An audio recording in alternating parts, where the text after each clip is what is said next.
ಆಕಾಶವಾಣಿ ಪ್ರದೇಶ ಸಮಾಚಾರ ಓದುತ್ತಿರುವವರು ಶಾಂತರಾಜು ಎಸ್. ಮುಖ್ಯಾಂಶಗಳು. ನೂತನ ಸಚಿವರಿಗೆ ಖಾತೆ ಹಂಚಿಕೆ. ಕೆಎಚ್ ಮುನಿಯಪ್ಪಗೆ ಸಮಾಜ ಕಲ್ಯಾಣ, ರಾಮಲಿಂಗಾರೆಡ್ಡಿಗೆ ಅರಣ್ಯ ಇಲಾಖೆ ಹೊಣೆ. ನಾಳೆಯಿಂದ ವಿಧಾನಮಂಡಲ ಅಧಿವೇಶನ. ಬರ, ಬಿಡದಿ ಟೌನ್ಶಿಪ್ ಸೇರಿದಂತೆ ಹಲವು ವಿಷಯಗಳ ಕುರಿತು ಚರ್ಚಿಸಲು ಬಿಜೆಪಿ ನಿರ್ಧಾರ. ರಾಜ್ಯದಲ್ಲಿ ಗುಟ್ಕಾ, ಪಾನ್ ಮಸಾಲ ನಿಷೇಧಿಸಿ ಆಹಾರ ಸುರಕ್ಷತಾ ಇಲಾಖೆ ಆದೇಶ. ಎಸ್ಐಆರ್ನಲ್ಲಿ 1,80,00,000 ಮತದಾರರು ಎಎಸ್ಡಿಡಿಒ ಪಟ್ಟಿಯಡಿ ವರ್ಗೀಕರಣ. ಮುಖ್ಯ ಚುನಾವಣಾ ಆಯುಕ್ತ ಅನ್ಬುಕುಮಾರ್.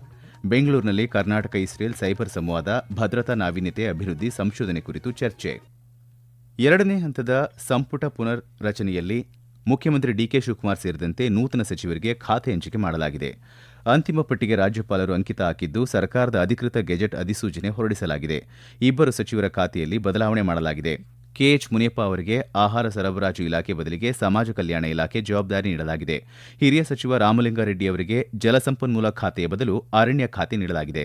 ಇನ್ನುಳಿದಂತೆ ಲಕ್ಷ್ಮಣ ಸವದಿಯವರಿಗೆ ಸಹಕಾರ ಇಲಾಖೆ, ಸಂತೋಷ್ ಲಾಡ್ ಕಾರ್ಮಿಕ ಇಲಾಖೆ, ಯುಟಿ ಖಾದರ್ ಆರೋಗ್ಯ ಮತ್ತು ಕಲ್ಯಾಣ, ಶಿವರಾಜ್ ತಂಗಡಗಿ ಹಿಂದುಳಿದ ವರ್ಗಗಳ ಕಲ್ಯಾಣ, ಕನ್ನಡ ಸಂಸ್ಕೃತಿ, ಬಸವರಾಜ ರಾಯರೆಡ್ಡಿ ಉನ್ನತ ಶಿಕ್ಷಣ, ಎಚ್ಸಿ ಬಾಲಕೃಷ್ಣ ಪೌರಾಡಳಿತ, ಕೆಎಸ್ ಬಸವಂತಪ್ಪ ಮುಜರಾಯಿ ಮತ್ತು ಮೀನುಗಾರಿಕೆ, ಎನ್ ಚೆಲುವರಾಯಸ್ವಾಮಿ ಜಲಸಂಪನ್ಮೂಲ ಇಲಾಖೆ, ಮಧು ಬಂಗಾರಪ್ಪ ಪ್ರಾಥಮಿಕ ಮತ್ತು ಪ್ರೌಢಶಿಕ್ಷಣ, ಎಸ್ಎಸ್ ಮಲ್ಲಿಕಾರ್ಜುನ್ ಗಣಿಗಾರಿಕೆ ಮತ್ತು ಭೂವಿಜ್ಞಾನ ಇಲಾಖೆ, ಬಿ ನಾಗೇಂದ್ರ ಯೋಜನೆ ಮತ್ತು ಸಾಂಘಿಕ ಇಲಾಖೆ, ಪಿಎಂ ನರೇಂದ್ರಸ್ವಾಮಿ ಕೃಷಿ ಇಲಾಖೆ, ಸಿ ಪುಟ್ಟರಂಗಶೆಟ್ಟಿ ಪಶುಸಂಗೋಪನೆ ಹಾಗೂ ರೇಷ್ಮೆ, ಟಿ ರಘುಮೂರ್ತಿ ಪರಿಶಿಷ್ಟ ಪಂಗಡ ಕಲ್ಯಾಣ ಖಾತೆ, ರಿಜ್ವಾನ್ ಅರ್ಷದ್ ಆಹಾರ ಮತ್ತು ನಾಗರಿಕ ಪೂರೈಕೆ, ರುದ್ರಪ್ಪ ಲಮಾಣಿ ಸಕ್ಕರೆ ಮತ್ತು ಜವಳಿ, ಶಿವಲಿಂಗೇಗೌಡ ಅಬಕಾರಿ, ವಿಜಯಾನಂದ ಕಾಶಪ್ಪನವರ್ ಸಣ್ಣ ಕೈಗಾರಿಕೆ, ಜಮೀರ್ ಅಹಮದ್ ಖಾನ್ ವಸತಿ, ಅಜಯ್ ಸಿಂಗ್ ಅವರಿಗೆ ಸಣ್ಣ ನೀರಾವರಿ ಹಾಗೂ ಐಟಿಬಿಟಿ ಖಾತೆ ನೀಡಲಾಗಿದೆ.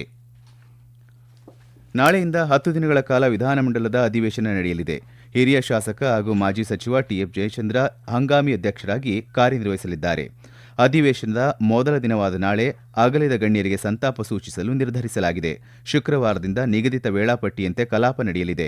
ಈ ಬಾರಿ ರಾಜ್ಯದಲ್ಲಿನ ಬರ ಪರಿಸ್ಥಿತಿ, ತಮಿಳುನಾಡಿಗೆ ಕಾವೇರಿ ನೀರು ಬಿಡುಗಡೆ, ಬಿಡದಿ ಟೌನ್ಶಿಪ್, ಸಚಿವ ಬಿ ನಾಗೇಂದ್ರ ರಾಜೀನಾಮೆ ಕುರಿತ ವಿಷಯಗಳನ್ನು ಸದನದಲ್ಲಿ ಪ್ರಮುಖವಾಗಿ ಚರ್ಚಿಸಲು ಬಿಜೆಪಿ ನಿರ್ಧರಿಸಿದೆ. ಮುಖ್ಯಮಂತ್ರಿಯಾಗಿ ಡಿಕೆ ಶಿವಕುಮಾರ್ ಅಧಿಕಾರ ವಹಿಸಿಕೊಂಡ ಬಳಿಕ ನಡೆಯುವ ಮೊದಲ ಅಧಿವೇಶನ ಇದಾಗಿದೆ. ರಾಜ್ಯ ಸರ್ಕಾರ ತಂಬಾಕು ಮತ್ತು ನಿಕೋಟಿನ್ ಹೊಂದಿರುವ ಗುಟ್ಕಾ ಹಾಗೂ ಪಾನ್ ಮಸಾಲಗಳ ಉತ್ಪಾದನೆ, ಶೇಖರಣೆ, ವಿತರಣೆ ಮತ್ತು ಮಾರಾಟವನ್ನು 1 ವರ್ಷದವರೆಗೆ ನಿಷೇಧಿಸಿ ಆದೇಶ ಹೊರಡಿಸಿದೆ. ಸಾರ್ವಜನಿಕ ಆರೋಗ್ಯ ಮತ್ತು ಸುರಕ್ಷತೆಯನ್ನು ಗಮನದಲ್ಲಿಟ್ಟುಕೊಂಡು ಈ ನಿರ್ಧಾರ ಕೈಗೊಳ್ಳಲಾಗಿದೆ. ಆಗಸ್ಟ್ 10ರಂದು ಆದೇಶ ಹೊರಡಿಸಲಾಗಿದ್ದು, ಅಂದಿನಿಂದಲೇ ನಿಷೇಧ ಜಾರಿಗೆ ಬಂದಿದೆ ಎಂದು ರಾಜ್ಯ ಆಹಾರ ಸುರಕ್ಷತಾ ಆಯುಕ್ತರು ಅಧಿಸೂಚನೆಯಲ್ಲಿ ತಿಳಿಸಿದ್ದಾರೆ. ಪ್ಯಾಕೆಟ್, ಸ್ಯಾಶೆಟ್ ಅಥವಾ ಯಾವುದೇ ಹೆಸರಿನಲ್ಲಿ ತಂಬಾಕು ಮತ್ತು ನಿಕೋಟಿನ್ ಮಿಶ್ರಿತ ಗುಟ್ಕಾ ಹಾಗೂ ಪಾನ್ ಮಸಾಲಗಳನ್ನು ರಾಜ್ಯಾದ್ಯಂತ ಮಾರಾಟ ಮಾಡುವುದು ಶಿಕ್ಷಾರ್ಹ ಅಪರಾಧವಾಗಿದೆ. ನಿಷೇಧಿತ ತಂಬಾಕು ಮತ್ತು ನಿಕೋಟಿನ್ ಉತ್ಪನ್ನಗಳ ತಯಾರಿಕೆ ಅಥವಾ ಮಾರಾಟ ಕಂಡುಬಂದರೆ ಮಾಹಿತಿ ನೀಡುವಂತೆ ಇಲಾಖೆ ಆಯುಕ್ತರು ಸಾರ್ವಜನಿಕರಿಗೆ ಮನವಿ ಮಾಡಿದ್ದಾರೆ. ಆರೋಗ್ಯದ ಕಾಳಜಿಯಿಂದ ಹಚ್ಚೆ ಹಾಕಿಸಿಕೊಳ್ಳುವುದನ್ನು ನಿಯಂತ್ರಿಸಲು ರಾಜ್ಯ ಸರ್ಕಾರ ಯೋಜನೆ ರೂಪಿಸಿದೆ. ಇದರಿಂದ ಉಂಟಾಗುವ ಸಂಭಾವ್ಯ ಆರೋಗ್ಯ ಅಪಾಯಗಳು ಮತ್ತು ದೇಹದ ಮೇಲೆ ಹಚ್ಚೆ ಹಾಕಿಸಿಕೊಳ್ಳಲು ಬಳಸುವ ವಿಧಾನಗಳ ಬಗ್ಗೆ ಆರೋಗ್ಯ ಇಲಾಖೆ ಕಳವಳ ವ್ಯಕ್ತಪಡಿಸಿದೆ. ಈ ಹಿನ್ನೆಲೆಯಲ್ಲಿ ನಿಯಮಗಳನ್ನು ರೂಪಿಸುವಂತೆ ಕೇಂದ್ರ ಸರ್ಕಾರಕ್ಕೆ ರಾಜ್ಯ ಆಹಾರ ಸುರಕ್ಷತೆ ಮತ್ತು ಔಷಧ ಆಡಳಿತ ಇಲಾಖೆಯ ಆಯುಕ್ತ ಕೆ ಶ್ರೀನಿವಾಸ್ ಪತ್ರ ಬರೆದಿದ್ದು, ಟ್ಯಾಟ್ಯೂಗಳು ರಾಸಾಯನಿಕಗಳು ಹಾಗೂ ಹಲವಾರು ರೋಗಗಳಿಗೆ ಕಾರಣವಾಗಬಹುದು ಎಂದು ಉಲ್ಲೇಖಿಸಿದ್ದಾರೆ. ಅಸುರಕ್ಷಿತ ಟ್ಯಾಟೂಗಳಿಂದ ಹೆಪಟೈಟಿಸ್ ಬಿ, ಹೆಪಟೈಟಿಸ್ ಸಿ ಸೇರಿದಂತೆ ಗಂಭೀರ ಕಾಯಿಲೆಗಳ ಸೋಂಕು ಹರಡುವ ಸಾಧ್ಯತೆ ಇದೆ ಎಂದು ಪತ್ರದಲ್ಲಿ ತಿಳಿಸಲಾಗಿದೆ. ರಾಜ್ಯದಲ್ಲಿ ನಡೆಯುತ್ತಿರುವ ಮತದಾರರ ಪಟ್ಟಿಯ ವಿಶೇಷ ಸಮಗ್ರ ಪರಿಷ್ಕರಣೆ ಅವಧಿಯನ್ನು ಇದೇ 17ರವರೆಗೆ ವಿಸ್ತರಿಸಲಾಗಿದೆ ಎಂದು ರಾಜ್ಯ ಮುಖ್ಯ ಚುನಾವಣಾ ಆಯುಕ್ತ ಅನ್ಬುಕುಮಾರ್ ತಿಳಿಸಿದ್ದಾರೆ. ಬೆಂಗಳೂರಿನಲ್ಲಿಂದು ಸುದ್ದಿಗಾರರೊಂದಿಗೆ ಮಾತನಾಡಿದ ಅವರು, ರಾಜ್ಯದ 5,54,00,000 ಮತದಾರರ ಪೈಕಿ ಈವರೆಗೆ 1,80,00,000 ಮತದಾರರು ಎಎಸ್ಡಿಡಿಒ ಪಟ್ಟಿಯಡಿ ವರ್ಗೀಕರಿಸಲಾಗಿದೆ ಎಂದು ಮಾಹಿತಿ ನೀಡಿದ್ದಾರೆ. 100% ಗಣತಿ ನಮೂನೆಗಳನ್ನು ಬಿಎಲ್ಒಗಳು ವಿತರಣೆ ಮಾಡಿದ್ದು, 4,45,00,000 ಅರ್ಜಿಗಳು ಡಿಜಿಟಲೀಕರಣಗೊಂಡಿವೆ ಎಂದು ಹೇಳಿದ್ದಾರೆ. ಮೊದಲ ಪಟ್ಟಿಯನ್ನು ಇದೇ 24ಕ್ಕೆ ಪ್ರಕಟಿಸಲಾಗುತ್ತಿದ್ದು, ಹೊಸ ಮತದಾರರು ಆನ್ಲೈನ್ನಲ್ಲಿ ಫಾರ್ಮ್ 6ರ ಅಡಿಯಲ್ಲಿ ಅರ್ಜಿ ಸಲ್ಲಿಸಬಹುದಾಗಿದೆ ಎಂದು ಮಾಹಿತಿ ನೀಡಿದ್ದಾರೆ. ಬೆಂಗಳೂರಿನಲ್ಲಿರುವ ಇಸ್ರೇಲ್ ರಾಯಭಾರಿ ಕಚೇರಿ ಕರ್ನಾಟಕ ಇಸ್ರೇಲ್ ಸೈಬರ್ ಸಂವಾದ 2026 ನಡೆಸಿತು. ಸರ್ಕಾರಿ ಅಧಿಕಾರಿಗಳು, ಉದ್ಯಮಿಗಳು, ನವೋದ್ಯಮಿಗಳು, ಶೈಕ್ಷಣಿಕ ಮತ್ತು ಸೈಬರ್ ಭದ್ರತಾ ತಜ್ಞರು ಈ ಸಂವಾದದಲ್ಲಿ ಪಾಲ್ಗೊಂಡು ಸೈಬರ್ ಭದ್ರತಾ ನಾವೀನ್ಯತೆ, ಅಭಿವೃದ್ಧಿ ಸಂಶೋಧನೆ ಕುರಿತಂತೆ ಚರ್ಚೆ ನಡೆಸಿದರು. ಸುಭದ್ರ ಭವಿಷ್ಯಕ್ಕೆ ಒಗ್ಗಟ್ಟಿನ ಮಂತ್ರ ಎಂಬ ವಿಷಯದಡಿಯಲ್ಲಿ ಸಂವಾದ ಆಯೋಜಿಸಲಾಗಿತ್ತು. ಇಸ್ರೇಲ್ನ 10 ಸೈಬರ್ ಭದ್ರತಾ ಕಂಪನಿಗಳು ಈ ಕಾರ್ಯಕ್ರಮದಲ್ಲಿ ಭಾಗವಹಿಸಿದ್ದವು. ಈ ವೇಳೆ ಮಾತನಾಡಿದ ರಾಜ್ಯದ ಐಟಿ-ಬಿಟಿ ಇಲಾಖೆ ಕಾರ್ಯದರ್ಶಿ ಡಾ ಎನ್ ಮಂಜುಳಾ, ಕರ್ನಾಟಕದ ಸೈಬರ್ ಸೆಕ್ಯುರಿಟಿ ನೀತಿ 2024 ಮತ್ತು ಸೈಸೆಕ್ ಸೈಬರ್ ಸೆಕ್ಯುರಿಟಿ ಸಂಬಂಧಿತ ವ್ಯವಸ್ಥೆಯನ್ನು ಬಲಪಡಿಸುತ್ತಿರುವುದಾಗಿ ಪ್ರತಿಪಾದಿಸಿದ್ದಾರೆ. ಪ್ರದೇಶ ಸಮಾಚಾರ ಕೇಳುತ್ತಿದ್ದೀರಿ. ನಮ್ಮ ಎಲ್ಲಾ ರಾಷ್ಟ್ರೀಯ ವಾರ್ತೆಗಳು ಹಾಗೂ ಪ್ರದೇಶ ಸಮಾಚಾರ ಈಗ ಆಕಾಶವಾಣಿ ನ್ಯೂಸ್ ಕನ್ನಡ ಯೂಟ್ಯೂಬ್ ಚಾನೆಲ್ನಲ್ಲಿ ಲಭ್ಯ.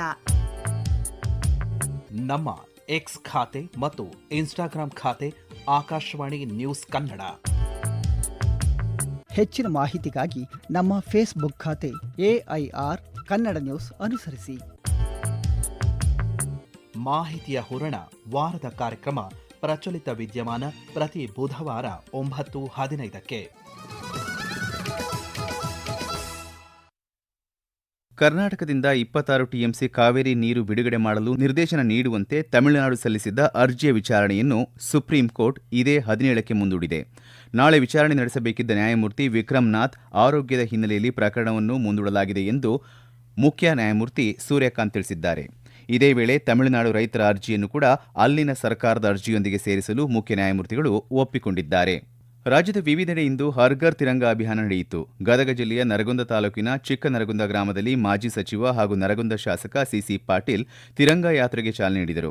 ಚಿಕ್ಕ ನರಗುಂದ ಗ್ರಾಮದ ಸರ್ಕಾರಿ ಶಾಲೆಯ ವಿದ್ಯಾರ್ಥಿಗಳು ಹರ್ ಘರ್ ತಿರಂಗ ಅಭಿಯಾನದಲ್ಲಿ ಪಾಲ್ಗೊಂಡರು. ವಿವಿಧ ಮೂಲಗಳಲ್ಲಿ ಚದುರಿ ಹೋಗಿರುವ ಸಾರ್ವಜನಿಕ ದತ್ತಾಂಶವನ್ನು ಸುಲಭವಾಗಿ ಹುಡುಕಲು ಹಾಗೂ ಮೌಲ್ಯಮಾಪನ ಮಾಡಲು ರಾಜ್ಯ ಸರ್ಕಾರದ ಎಐ ಶ್ರೇಷ್ಠತಾ ಕೇಂದ್ರ ಅಭಿವೃದ್ಧಿಪಡಿಸಿರುವ ಹೊಸ ಡಿಜಿಟಲ್ ಡೇಟಾ ಭಂಡಾರ ತಥ್ಯಕೋಶ ಬಳಕೆಗೆ ಗೃಹ, ಮಾಹಿತಿ ಮತ್ತು ಜೈವಿಕ ತಂತ್ರಜ್ಞಾನ ಸಚಿವ ಪ್ರಿಯಾಂಕ್ ಖರ್ಗೆ ಇಂದು ಚಾಲನೆ ನೀಡಿದರು.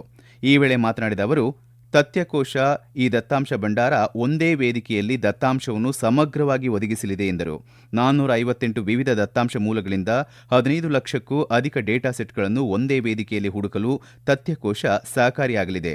ಆರೋಗ್ಯ, ಕೃಷಿ, ಶಿಕ್ಷಣ, ಮೂಲಸೌಕರ್ಯ, ಪರಿಸರ, ಆರ್ಥಿಕತೆ ಸೇರಿದಂತೆ 16 ಪ್ರಮುಖ ಕ್ಷೇತ್ರಗಳ ದತ್ತಾಂಶವನ್ನು ಇದು ಒಳಗೊಂಡಿದೆ ಎಂದು ಸ್ಪಷ್ಟಪಡಿಸಿದ್ದಾರೆ. ದೇಶದಲ್ಲಿ ಹೆಚ್ಚುತ್ತಿರುವ ಇಂಧನ ಬೇಡಿಕೆ ಈಡೇರಿಸಲು ಹಾಗೂ ಹಸಿರು ಇಂಧನ ಪರಿವರ್ತನೆಗೆ ವೇಗ ನೀಡಲು ಪರಮಾಣು ವಿದ್ಯುತ್ ಸಾಮರ್ಥ್ಯವನ್ನು ಹಂತ ಹಂತವಾಗಿ ವಿಸ್ತರಿಸಲಾಗುತ್ತಿದೆ. 2047ರ ವೇಳೆಗೆ 100 ಗಿಗಾವ್ಯಾಟ್ ಉತ್ಪಾದನೆಯ ದೀರ್ಘಾವಧಿ ಗುರಿ ಹೊಂದಲಾಗಿದೆ ಎಂದು ಕೇಂದ್ರ ಸರ್ಕಾರ ತಿಳಿಸಿದೆ. ದಾವಣಗೆರೆ ಸಂಸದೆ ಡಾ ಪ್ರಭಾ ಮಲ್ಲಿಕಾರ್ಜುನ್ ಪರಮಾಣು ಶಕ್ತಿ ಕಾರ್ಯಕ್ರಮದ ಕುರಿತು ಕೇಳಿದ ಪ್ರಶ್ನೆಗೆ ಕೇಂದ್ರ ಸರ್ಕಾರ ಲೋಕಸಭೆಯಲ್ಲಿ ಈ ಉತ್ತರ ನೀಡಿದೆ. ಪ್ರಸ್ತುತ ದೇಶದಲ್ಲಿ 24 ಪರಮಾಣು ವಿದ್ಯುತ್ ಸ್ಥಾವರಗಳಿದ್ದು ಒಟ್ಟು 8,780 ಮೆಗಾವ್ಯಾಟ್ ಉತ್ಪಾದನಾ ಸಾಮರ್ಥ್ಯ ಹೊಂದಿವೆ. ಕರ್ನಾಟಕದಲ್ಲಿನ ಕೈಗಾ ಪರಮಾಣು ವಿದ್ಯುತ್ ಕೇಂದ್ರದಲ್ಲಿ 4 ಘಟಕಗಳು ಕಾರ್ಯಾಚರಣೆಯಲ್ಲಿದ್ದು ಪ್ರಸ್ತುತ ಕೈಗಾ 5 ಮತ್ತು 6ನೇ ಘಟಕಗಳು ನಿರ್ಮಾಣ ಹಂತದಲ್ಲಿವೆ ಎಂದು ಕೇಂದ್ರ ಸರ್ಕಾರ ಮಾಹಿತಿ ನೀಡಿದೆ. ಸಂಕ್ಷಿಪ್ತ ಸುದ್ದಿಗಳು. ಬ್ರಾಹ್ಮಣ ಸಮುದಾಯದ ಸಮಗ್ರ ಅಭಿವೃದ್ಧಿಗಾಗಿ 100 ಕೋಟಿ ರೂಪಾಯಿ ಬೀಜ ಧನವನ್ನು ರಾಜ್ಯ ಸರ್ಕಾರ ನೀಡಬೇಕೆಂದು ಮಾಜಿ ಸಚಿವ ದಿನೇಶ್ ಗುಂಡೂರಾವ್ ಸರ್ಕಾರವನ್ನು ಒತ್ತಾಯಿಸಿದ್ದಾರೆ. ತುಂಗಭದ್ರಾ ಜಲಾಶಯದಿಂದ ಎಡದಂಡೆ ಮುಖ್ಯ ಕಾಲುವೆ ಸೇರಿದಂತೆ ವಿವಿಧ ಕಾಲುವೆಗಳಿಗೆ ನಿಗದಿತ ಪ್ರಮಾಣದಲ್ಲಿ ನೀರು ಹರಿಸಲು ನಿರ್ಧರಿಸಿರುವುದು ಸಂತಸ ತಂದಿದೆ ಎಂದು ಸಚಿವ ಅಜಯ್ ಸಿಂಗ್ ತಿಳಿಸಿದ್ದಾರೆ. ರಾಷ್ಟ್ರೀಯ ಗ್ರಂಥಪಾಲಕರ ದಿನಾಚರಣೆ ಅಂಗವಾಗಿ ಬೆಂಗಳೂರಿನ ಸೆಂಟ್ರಲ್ ಕಾಲೇಜಿನ ಗ್ರಂಥಾಲಯದಿಂದ ವಿದ್ಯಾರ್ಥಿಗಳಿಂದ ಜ್ಞಾನ ಜಾಗೃತಿ ಜಾಥಾ ಹಮ್ಮಿಕೊಳ್ಳಲಾಗಿತ್ತು. ಮೊಬೈಲ್ ಬಿಡಿ, ಪುಸ್ತಕ ಹಿಡಿ ಜಾಥಾದ ಪ್ರಮುಖ ಘೋಷವಾಕ್ಯವಾಗಿತ್ತು. ಮಹರ್ಷಿ ವಾಲ್ಮೀಕಿ ಪರಿಶಿಷ್ಟ ಪಂಗಡಗಳ ಅಭಿವೃದ್ಧಿ ನಿಗಮದಲ್ಲಿ ನಡೆದಿದೆಯೆನ್ನಲಾದ ಬಹುಕೋಟಿ ಹಗರಣಕ್ಕೆ ಸಂಬಂಧಿಸಿದಂತೆ ಸಚಿವ ಬಿ ನಾಗೇಂದ್ರ ರಾಜೀನಾಮೆಗೆ ಒತ್ತಾಯಿಸಿ ಬಿಜೆಪಿ ಬೆಂಗಳೂರಿನ ಫ್ರೀಡಂ ಪಾರ್ಕ್ನಲ್ಲಿ ಪ್ರತಿಭಟನೆ ನಡೆಸಿತು.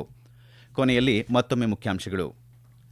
ನೂತನ ಸಚಿವರಿಗೆ ಖಾತೆ ಹಂಚಿಕೆ, ಕೆಎಚ್ ಮುನಿಯಪ್ಪಗೆ ಸಮಾಜ ಕಲ್ಯಾಣ, ರಾಮಲಿಂಗಾರೆಡ್ಡಿಗೆ ಅರಣ್ಯ ಇಲಾಖೆ ಹೊಣೆ. ನಾಳೆಯಿಂದ ವಿಧಾನಮಂಡಲ ಅಧಿವೇಶನ, ಬರ, ಬಿಡದಿ ಟೌನ್ಶಿಪ್ ಸೇರಿದಂತೆ ಹಲವು ವಿಷಯಗಳ ಕುರಿತು ಚರ್ಚಿಸಲು ಬಿಜೆಪಿ ನಿರ್ಧಾರ. ರಾಜ್ಯದಲ್ಲಿ ಗುಟ್ಕಾ, ಪಾನ್ ಮಸಾಲ ನಿಷೇಧಿಸಿ ಆಹಾರ ಸುರಕ್ಷತಾ ಇಲಾಖೆ ಆದೇಶ. ಎಸ್ಐಆರ್ನಲ್ಲಿ 1,80,00,000 ಮತದಾರರು, ಎಎಸ್ಡಿಡಿಒ ಪಟ್ಟಿಯಡಿ ವರ್ಗೀಕರಣ, ಮುಖ್ಯ ಚುನಾವಣಾ ಆಯುಕ್ತ ಅನ್ಬುಕುಮಾರ್. ಬೆಂಗಳೂರಿನಲ್ಲಿ ಕರ್ನಾಟಕ ಇಸ್ರೇಲ್ ಸೈಬರ್ ಸಂವಾದ, ಭದ್ರತಾ ನಾವೀನ್ಯತೆ, ಅಭಿವೃದ್ಧಿ, ಸಂಶೋಧನೆ ಕುರಿತು ಚರ್ಚೆ. ಇಲ್ಲಿಗೆ ಪ್ರದೇಶ ಸಮಾಚಾರ ಮುಕ್ತಾಯವಾಯಿತು. ನಮ್ಮ ಮುಂದಿನ ವಾರ್ತಾ ಪ್ರಸಾರ 7:35 ನಿಮಿಷಕ್ಕೆ.